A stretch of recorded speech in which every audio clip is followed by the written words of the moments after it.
Pour ceux qui m'écoutent, je suis votre frère. Pour ceux qui connaissent, qui veulent et qui ont l'amour pour le vrai Dieu, je ne suis pas votre ennemi. Voilà. Quand Jésus est venu prêchant le message du salut, le peuple d'Israël l'a pris comme un ennemi jusqu'à le tuer. Pourquoi tuer quelqu'un qui prêche quelque chose que peut-être toi tu n'as pas reçu? Prends au moins le temps d'écouter. Et que le Saint-Esprit, si tu l'as, te donne le discernement. Aujourd'hui, nous sommes dans une saison qui est appelée la dernière heure. Et l'une des caractéristiques des derniers temps, c'est l'ivraie et le bon grain. Et l'ivraie est mélangée au bon grain.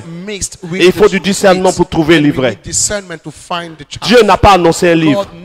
Mais ceux qui ont fait ce livre appelé la compile des livres l'ont fait dans une bonne intention qu'on ait accès au livre facilement.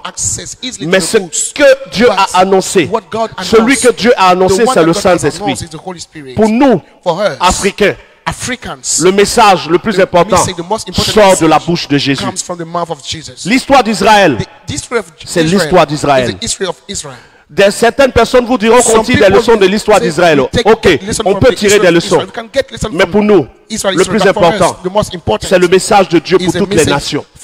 Et ce message parle du salut, par grâce, par le moyen de la foi que nous obtenons en reconnaissant notre état, en nous repentant, en décidant de devenir des gens obéissants à la parole révélée du commencement.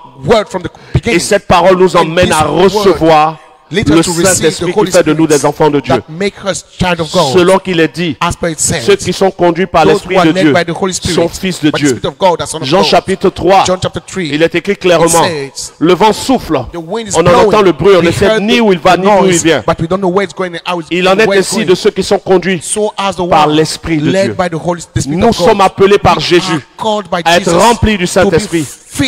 La Pentecôte est la raison de la Pâque. Mais le livre a été donné à toute la terre. Et dans ce livre, il y a des choses que nous ne pouvons pas, sur lesquelles nous ne pouvons pas nous taire.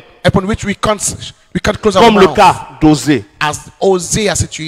Comme le cas de ce prophète qui dit qu'un esprit de mensonge quitte le trône de Dieu pour venir séduire Akab. Il faut qu'on ait du discernement.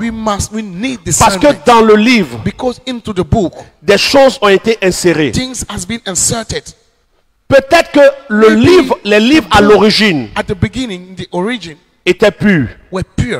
Mais avec le temps qui s'est écoulé, avec les traductions, il y a eu beaucoup de décalage. Et vous le savez, pour les théologiens, ceux qui ont fait la théologie, vous le savez, il y a eu beaucoup de décalage. Et beaucoup de mots qui ont été ajoutés et enlevés. Et aujourd'hui, on a un livre qui, des fois, salit l'image de Dieu.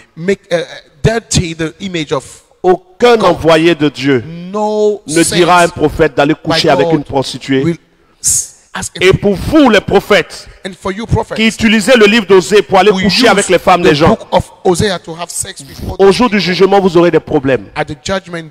Parce que Dieu n'est pas le Dieu qui se contredit.